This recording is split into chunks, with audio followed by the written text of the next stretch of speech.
The ground burst in a thundering boom, the kind that rattles your bones and robs your lungs of air. Dust flown skyward. Birds strewn like paper in the breeze. Then stillness. A terrible, weighty quiet that somehow seemed louder than the explosion itself. Heart racing, I ran to the window and saw thick gray smoke rising from the other side of my territory. The same area Karen, the self-appointed HOA queen, had driven her bright red SUV one too many times without my permission. But before you start drawing hasty decisions, no, I was not intending to harm anyone. Never was it the intended course of action. Her landed mines were not actual. Handmade, pressure-triggered noise poppers loaded with smoke charges were used. Non-lethal but loud enough to cause someone to reconsider trespassing. You could be wondering how it got to this stage. Get ready, since this narrative goes beyond a neighbor from hell. It delves farther, and at the conclusion you will know why I did what I did and what I found that turned all around. I grabbed my keys and launched my four-wheeler as soon as I heard the blast. The wind cutting across my face, I ran toward the smoke. The gate at the edge of my ranch had been blown wide open when I got to it. Tire traces cut across the ground. And there Karen's SUV, half submerged in smoke. One tire leaned at an uncomfortable angle, the front bumper wrecked. And she stood there. Like I was the one in the wrong, arms crossed, mouth open, shouting into her phone. I dropped down after killing the engine. "I warned you," I responded straightforwardly, attempting to keep cool. "Stay away from my land." But Karen gestured toward the ground, as I had deliberately placed a bomb under her car. She was furious, and I could already see that this was not over. Not quite sure. Something drew my eye as I turned to leave. Still another set of tire traces. Smaller. More exact. Cleaner. Tracks Karen did not belong on. My stomach turned over at that. Let me go back. I go by Jack Tucker here. Living on Tucker Ranch, 140 acres of honest property in rural Arizona passed down from my family. I am 46, a Navy veteran. Out here, all is silence. Peaceful. Just me, my German Shepherd Duke, some goats, and the wide open heavens. I run the farm stand with my niece Ellie. Everything was good in life. Simple. Till they arrived at their house. Right adjacent to my eastern boundary, a new HOA development consisting of 60 identical homes sprang up. Their name for it was Sunny Meadows. They ought to have dubbed it Karenville. And driving the change? Karen Whitmore. Platinum blonde, red BMW SUV, with enough voice to curdle milk. Before the paint set on the last house dried, she was crowned HOA president. She also hated, that her gleaming new suburb surrounded my dusty old goat farm, as she said. Her fence from the backyard ran straight back to mine. She also soon enough discovered a shortcut, directly through my land. It was first just the odd drive-through. Then things started to become normal. I made a go at politeness. I waved hers down one day. "Ma'am," I answered, "this is private property." She merely chuckled. "Jack, oh come on. It serves as a shortcut only. You won't even miss your lot of land."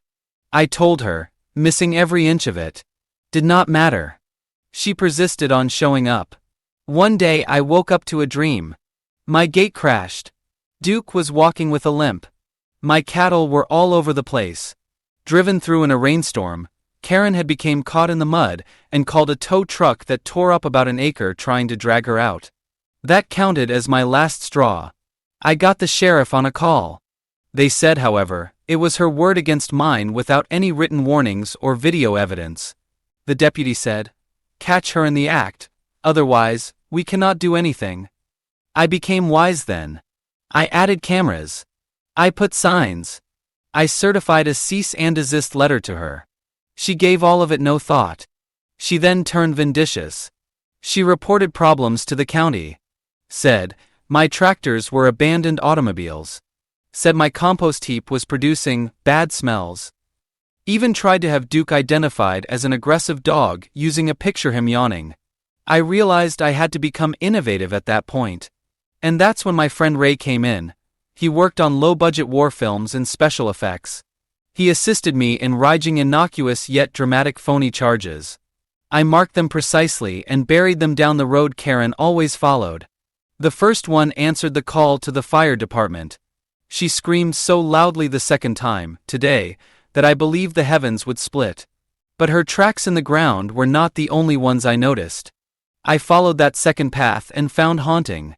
On foot, across the ridge, past the barn, I trailed it down toward the ancient creek bed. The ground drops there, easy to get caught on. Dangerous if you are ignorant about it. Then I started to hear it. Not an engine, not a motor. A sigh. Duke jumped forward, barking. I chased after him, and right next to the dried creek, I found a little electric scooter buried in the ground. Maybe 11 or 12. A lad sat next to it, gripping his ankle as tears ran down his filthy face. His hoodie tore at least once. His eyes ran wide. She brought me here, he said. It was all right, Karen told me. Said I could ensure you would never even notice and could cut over your land. But heart-thumping, staring at the lad lying in the ground, I saw this was more than just trespassing. It went much deeper. Kneeling beside him, I inquired, "What's your name, son?" "Eli," he said softly. It was at this moment that I noticed the bruise developing on his wrist, and far worse, the terror in his eyes. This was not a small child who had fallen badly. "Does Karen share a house with you?" I said softly. "She is my stepmom," he said. That marked the turning point in all things. One loud engine screamed behind us before I could reply. Just 10 feet distant, Karen's red SUV slid to stop and kicked up dust. Growing defensively, my dog Duke bolted from the car and slammed the door so forcefully the entire car shook. "There you are," she said, gazing at Eli as though he had committed a crime. "What are you doing down here with him?" Eli stammered and glanced down, trying not to cry. To block her route, I got up. "Karen, this lad hurts. I am calling for an ambulance." She gave a sarcastic laugh. "Be not theatrical. He is doing great. Eli, get ready in the car." He didn't move though. I moved in front of him. "He's not going anywhere until I know he's okay, and right now he's not." She narrowed her gaze. "You are not his father." "No, but I am the landowner you have been trespassing on, threatening, and currently dragging a child into." She laughed disdainfully. "This is basically a gravel road. Act not as I burned your house down." I gave my head a shake. "You crossed the last line I had, Karen, but you didn't burn down my house." And she snapped exactly like that. She said, "You think you're the sheriff of this dirt pile? This is not the Wild West, cowboy." I was not flinching. Neither Duke nor another. Eli immediately stretched out and grabbed my hand. That tiny deed, quiet and terrified, spoke volumes. Eli was sent to urgent care when the ambulance showed up. He hit the scooter handle and had a minor concussion along with a sprained ankle. Fortunately, nothing in life is fatal. Still, what the social worker told me stayed with me. This isn't the first time someone's called about her. It was then that I realized, this was more than simply land now. It related to defending this child. I kept my eyes open over the following week and began chatting to neighbors. Initially reticent, people gradually the truth started to show itself. Mr. Daly claimed that after he voted against handing Karen more HOA authority, his sprinklers started to malfunction inexplicably. After making a noise complaint, another woman's mailbox was wrecked. Not only me was involved here. Quietly, carefully, Karen had been frightening the whole neighborhood. But something weird happened at the ranch while I was out posing inquiries. Harmless wooden markers, the phony landmines I had placed, had disappeared. There had been disturbance on the ground. Tire marks sliced across the ground. Someone has grabbed every last one from my land. It was not creatures. This was meant. That weekend, Ray, an old cinema mate, drove down. He scowled and said not much when I told him what had happened. But we both understood deep down, this was not done here. Not by a long shot. "That is not random," Ray said. "They knew just where to dig and what to search for." Though his voice was low and guarded, I detected the alarm behind it. You believe Karen is planning something? I asked. He shook his shoulders. That woman pulled a child into her, already drove across your country. Nothing past her would be put by me. That was the last one of straws. I agreed to step it up with Ray. We strengthened the perimeter over 2 days, adding remote alarms, pressure sensors, and trail cameras. Not anything dangerous, only surveillance here. I wasn't there to inflict damage on anyone. I simply sought proof. I obtained permission to visit Eli once more in the meanwhile. Mark Whitmore, his father, came to thank me out on the ranch. Mark was a quiet, tired man who was also courteous and contrite. He agreed to speak seriously with Karen. But if that conversation took place, it did not go well since Karen returned just 2 days later. And this time she was not slinking around. She arrived at 2:30 a.m.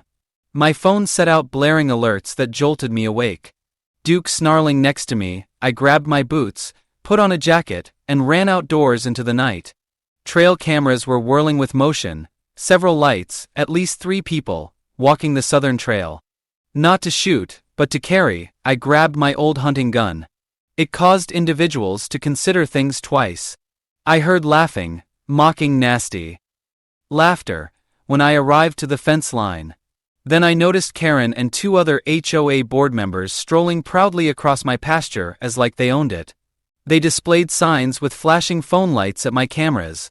Among them was pounding a sign bearing, HOA boundaries redrawn.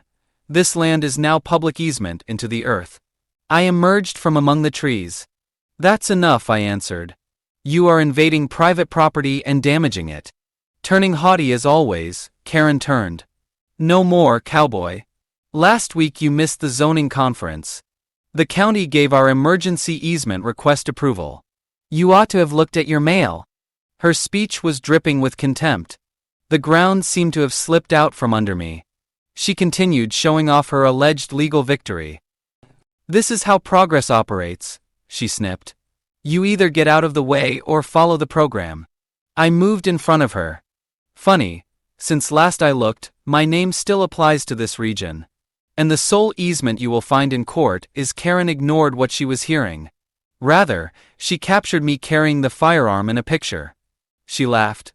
Oh look, a threatening old man with a gun. Let's find out the sheriff's opinion about that. It dawned on me at that. She was luring me. Try to set off a response, then present me as the aggressor.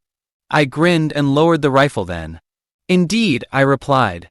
Let the sheriff make the decision. She also stepped right onto one of the non-lethal traps Ray and I had buried earlier that morning, turning to rejoice with her haughty little entourage. 6 feet high, smoke and fire burst from a tremendous boom into the air. Karen dropped her phone and yelled louder than I would have imagined humanly. She suffered nothing, but she was terrified half to death. Trying to escape, one of her buddies dropped into the brook. Calmly walking over, I remarked, I warned you, Karen. This is my territory. I am not now playing games. But red and blue lights slashed across the darkness before I could return to the house. Arriving, the sheriff seemed to be more than simply there to chat from the expression on his face. He left his cruiser with hand on his holster, and spotlight sweeping across the smoke. His boots crushed against the gravel as he watched the anarchy. Karen grumbling on the ground, her pals gone, and me standing cool with Duke at my side. Jack Tucker, he sighed, more tired than irritated.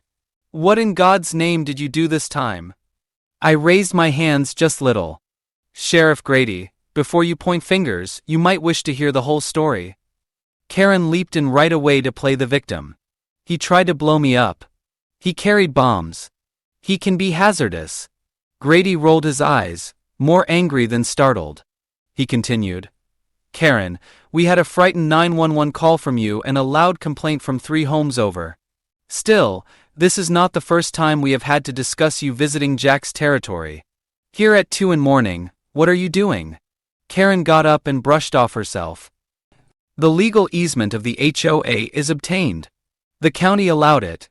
Today, this ground is public access. I moved forward. She is lying. Grady groaned. She turned in documentation.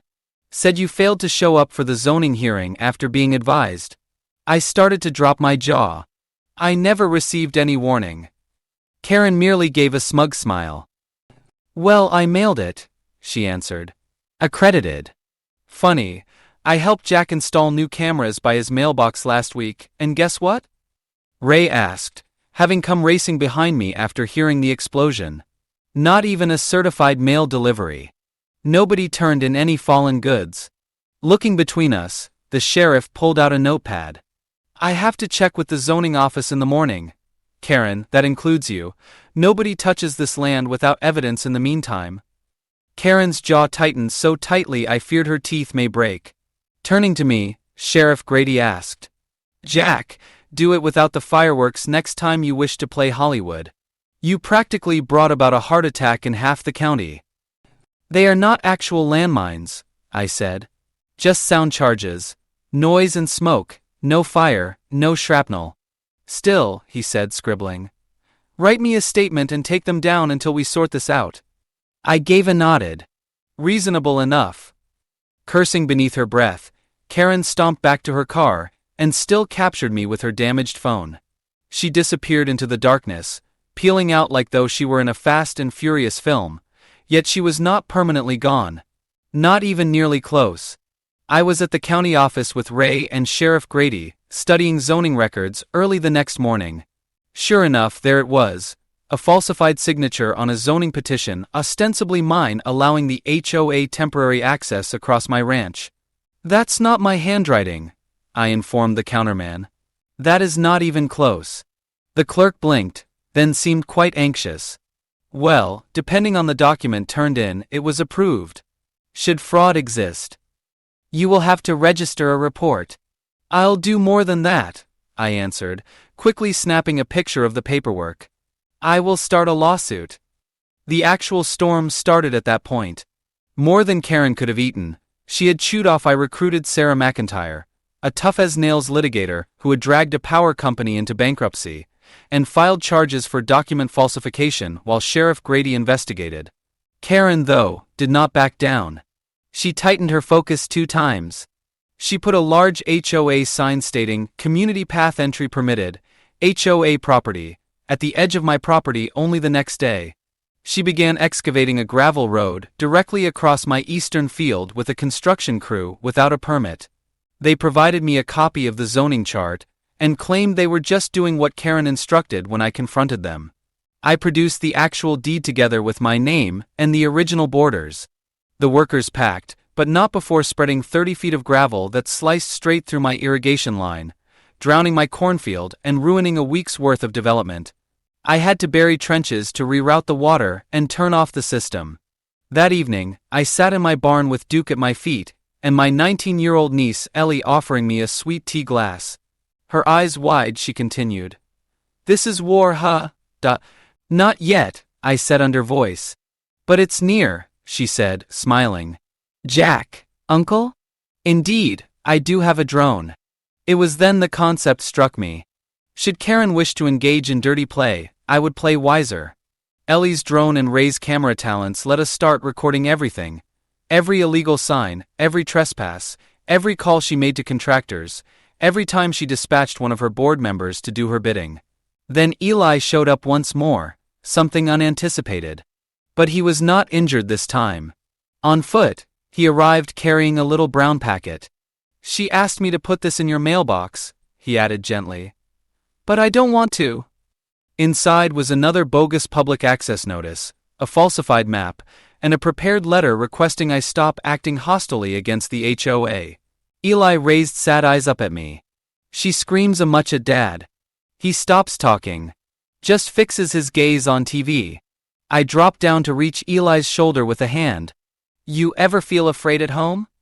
He stumbled then nodded. I said nothing more. I only lightly squeezed his shoulder. Here you are always safe. That evening I gave my lawyer a call. Let us all go all in. I placed stakes into the ground, covered the phony walkway with barbed wire, and posted 20 fresh signs. Private property, trespassers will be prosecuted. The next morning, but I still had to finish.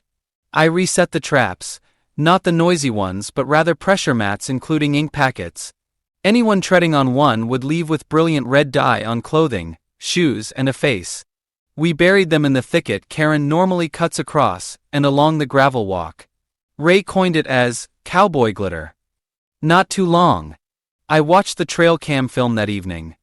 Karen, Caucasian, was marching across my land with her aide behind her bearing signs. 2 steps in front of Splash. Red ink shot up her legs from under her feet. She shrieked, stumbled, and face-planted herself into the damp gravel, dye splattering all around. I sat down since I laughed so hard. Then the video captured something else. She did not get up straight immediately. She lay there grasping her ankle and struggled greatly. Her aide behind her kept pulling out a phone and phoning someone. It dawned on me then that something was really unusual.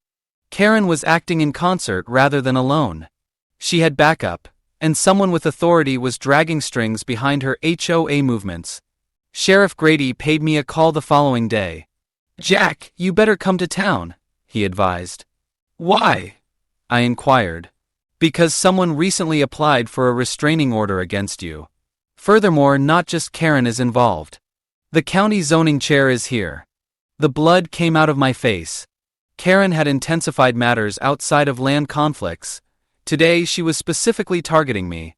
From where are you viewers observing?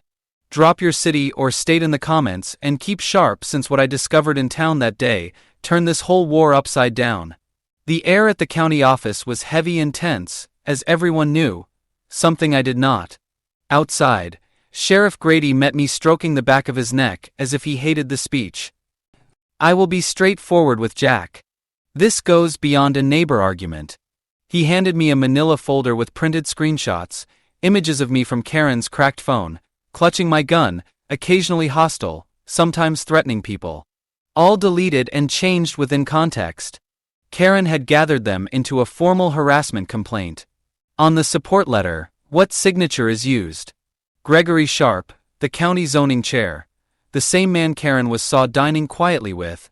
The same Gregory approved the fake emergency access easement. "Are they engaged?" I asked gently. He nodded.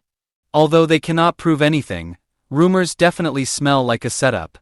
The lawsuit claims that you endanger the community by hostile treatment of public officials and careless use of military-grade explosives to threaten law-abiding residents." Explosive materials, I laughed incredulously. Less powder than a 4th of July sparkler made those traps. Grady is aware of it. Still, the complaint had been hurried through the system. Already authorized is a temporary restraining order prohibiting me from crossing the eastern limit of my own country. How can they stop me from stepping on my own property? I inquired. Grady said. They exploit the easement loophole. Said it's active until a court decides differently. Your best bet until then is to remain cool, compile data, and target them where it hurts. In court? I queried. He gave his head a shake. In public. I failed to fall asleep that evening. Watching shadows slink across the property, Duke and I sat on my porch. I felt inadequate, disrupted. To grab my land, frighten me into silence, and push me into a box, they had depicted me as some violent, crazy man. They did not know me, though. Regarding what I survived in the Navy, they were clueless. They had no idea what it meant to stand up for something valuable. Ellie showed me everything she had been accumulating the next day.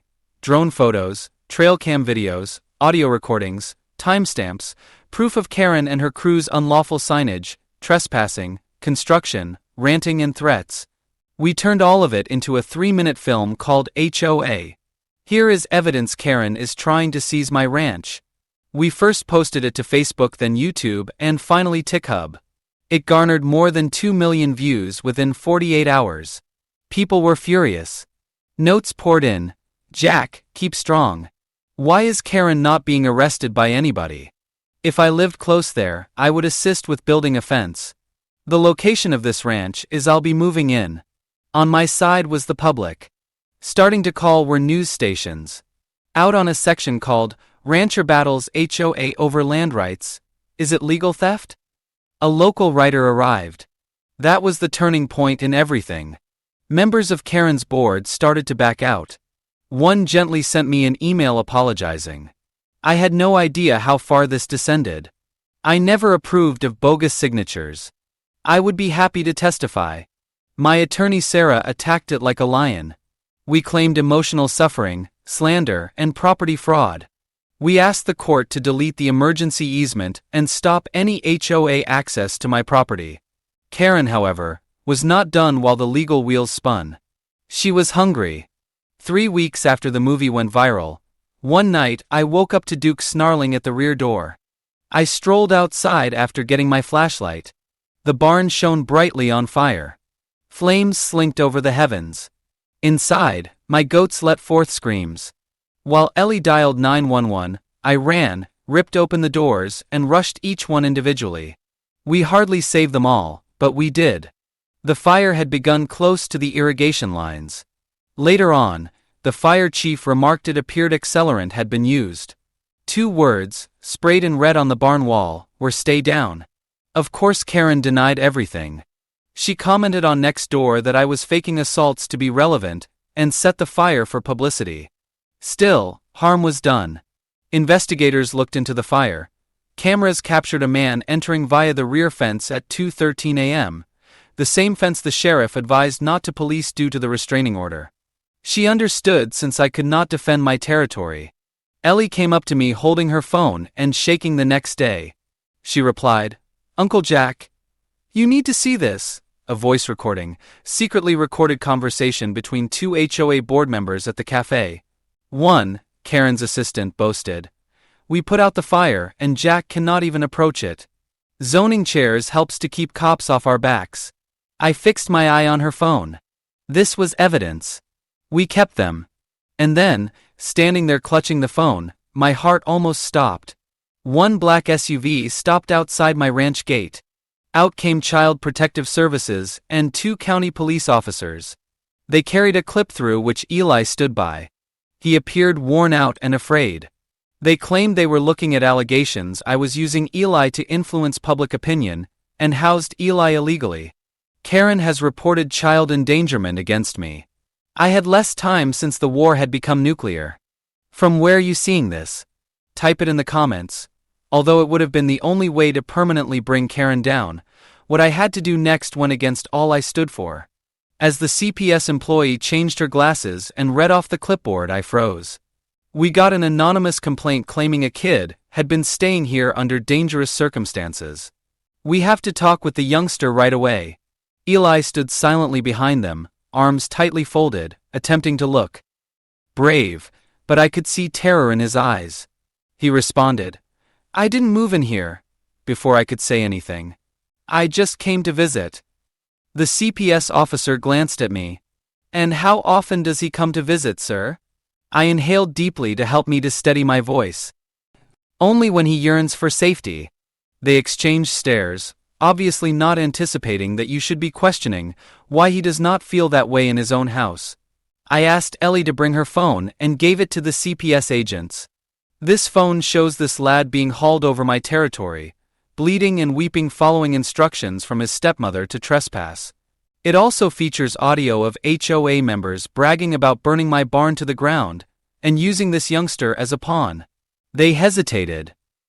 "Either you arrest me, or you take this seriously," I replied gently. The elder cop picked up the phone and moved aside to call her supervisor. Minutes later, Sheriff Grady pulled up. He went straight to the agents after seeing CPS, myself, and Eli standing in tense silence. "Whatever Karen told you, I watched the video. Jack Tucker is someone I know for 20 years. He is a protector rather than merely a rancher." The younger CPS worker seemed doubtful. That child trusts him more than he does in his own house. "We're not removing the child today, but we're opening a formal investigation on both households," the older one stated, at last nodding. "Explosives?" I laughed incredulously. Less powder than a 4th of July sparkler made those traps. Grady is aware of it. Still, the complaint had been hurried through the system. Already approved was a temporary restraining order excluding me from the eastern edge of my own country. How can they stop me from walking on my own land? "I asked," Grady said. "They exploit the easement loophole. Said it is active until a court orders differently. Your best hope until then is to remain cool, compile proof, and strike them where it hurts." "In court?" I inquired. He gave his head a shake. In public. I failed to fall asleep that evening. Watching shadows slink across the property, Duke and I sat on my porch. I felt inadequate. Disrupted.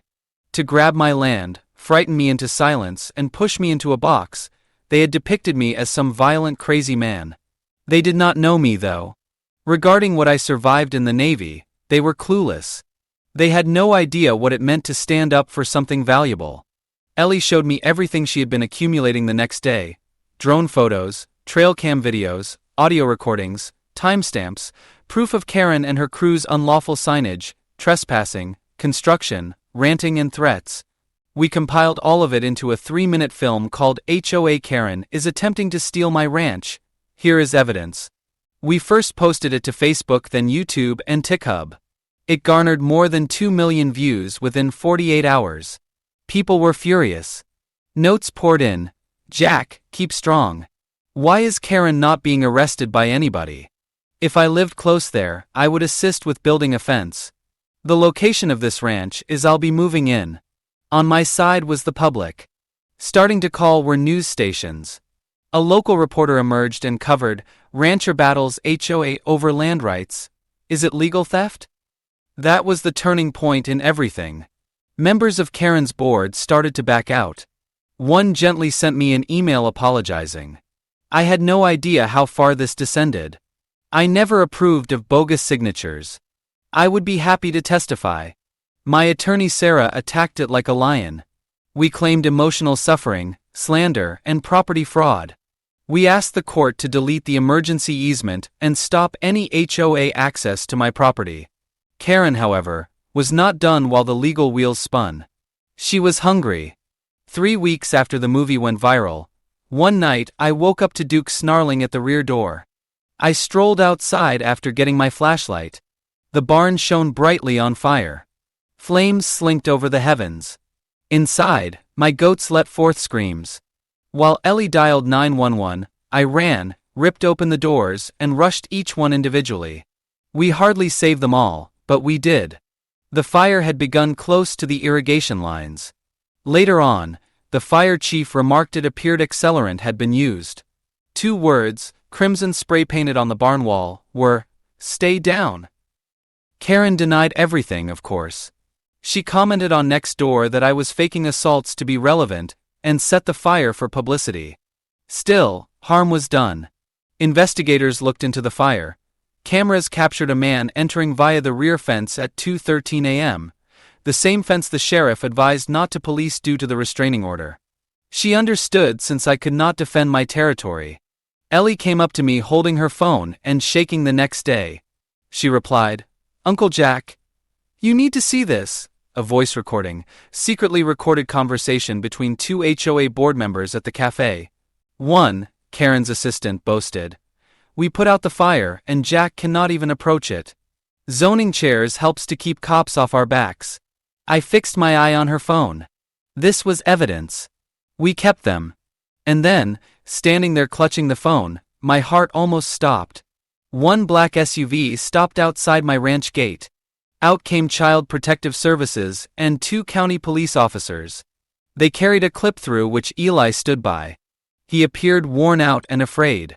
They claimed they were looking at allegations I was using Eli to influence public opinion, and housed Eli illegally. Karen has reported child endangerment against me. I had less time since the war had become nuclear. From where are you seeing this? Type it in the comments. Although it would have been the only way to permanently bring Karen down, what I had to do next went against all I stood for. As the CPS employee changed her glasses and read off the clipboard, I froze. We got an anonymous complaint claiming a kid had been staying here under dangerous circumstances. We have to talk with the youngster right away. Eli stood silently behind them, arms tightly folded, attempting to look brave, but I could see terror in his eyes. He responded, "I didn't move in here," before I could say anything. "I just came to visit." The CPS officer glanced at me. "And how often does he come to visit, sir?" I inhaled deeply to help me to steady my voice. "Only when he yearns for safety." They exchanged stares, obviously not anticipating that you should be questioning why he does not feel that way in his own house. I asked Ellie to bring her phone and gave it to the CPS agents. This phone shows this lad being hauled over my territory, bleeding and weeping following instructions from his stepmother to trespass. It also features audio of HOA members bragging about burning my barn to the ground and using this youngster as a pawn. They hesitated. "Either you arrest me, or you take this seriously," I replied gently. The elder cop picked up the phone and moved aside to call her supervisor. Minutes later, Sheriff Grady pulled up. He went straight to the agents after seeing CPS, myself, and Eli standing in tense silence. "Whatever Karen told you," I watched the video. "Jack Tucker is someone I know for 20 years. He is a protector rather than merely a rancher." The younger CPS worker seemed doubtful. That child trusts him more than he does in his own house. At last the older one nodded and stated, "We're opening a formal investigation on both households, not removing the child today." Imagine inheriting a piece of ground handed down through the years, only to find it concealed something valued in millions of dollars. That's exactly what happened to me. My family owned a ranch for years, and not once did we find any hint that something worthwhile was hiding under the surface. But then things started to change. Agent Howell, a straightforward Department of Energy agent, called me one evening. His remarks chilled me. My acreage, he informed me, stood above one of the biggest unreported lithium sites in the Southwest. Lithium? The gasp of my niece Ellie was, like for electric cars? Agent Howell checked it out for us. My land was one of the farms the government had been mapping with hidden mineral promise. He gave me an envelope including a life-changing offer. $9.4 million to lease the mining rights. I took it and my hands shook. "Define significant," I said. This encompassed more than just money. This changed games. Still, it was not only about the offer. Over this ground, there was so much history and so many battles waged. From the lies of my neighbor Karen to the continuous conflict over my identity and property. It seemed as though my life had been in a continual flux. Now, this bit of dirt valued millions and I had no idea what to do. I asked to think over things for 48 hours. But once word got out, Karen, the woman who had made my life miserable, was back in action. She was packed this time, not merely creating difficulty. Gone is the SUV, the confrontation. She was selling her house, and shortly after the rest of the neighborhood started doing as well. Stories had it the HOA was under criminal activity investigation. Half the neighborhood disappeared before the end of the week. But Karen was still not done. One afternoon, Ellie asked me into the barn. Her voice anxious, "Uncle Jack, you've got to see this." We stared in shock as Karen, now with a 5-man crew, sliced across my western fence. They had metal rods and shovels for excavating. Ree replied straightforwardly, "They're looking for the lithium." It occurred to me. Now Karen was trying to pilfer the lithium deposit after somehow learning about it. Still, the Department of Energy was already up one step. 2 black SUVs showed up, not the sheriff, but rather federal agents in suits minutes after Ellie phoned them. Karen and her staff were caught red-handed excavating without permission. The allegations are attempted mineral theft, criminal trespassing, and damage of government property. Karen locked eyes with me and shouted, "You rigged this!" as she was being hauled away in handcuffs.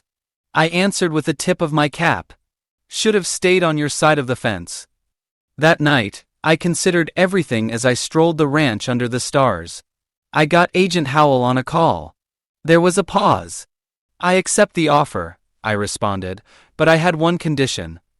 I want to build a community greenhouse on the east end of the property for local kids." Agent Howell said slowly, "That's not a typical request, but I think we can make it happen." The conflict was finished.